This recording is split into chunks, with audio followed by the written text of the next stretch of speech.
Okay, this is what it looks like today, Sunday, prior to our expected second major snowstorm, which is supposed to come sometime tonight. We're supposed to get another 12 inches or so.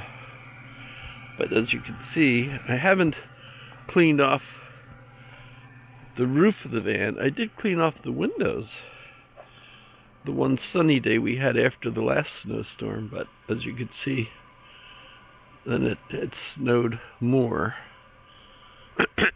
And the same thing with this car. These are the two cars we've been using. Eliza to go to work and me to go to school and other things. So this is the before. Because tonight we're supposed to get a big snowstorm. So I think this puts us ahead of the game for this early in November.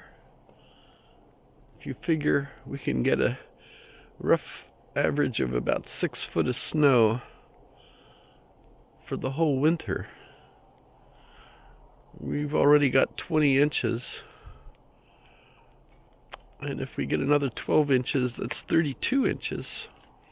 That's a lot already. That's a lot already.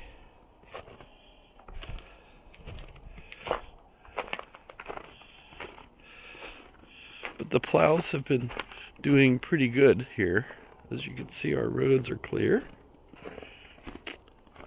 Although we're getting a berm in the middle of the circle down there. But look at that sky. It doesn't look like a snowstorm is brewing. Not yet.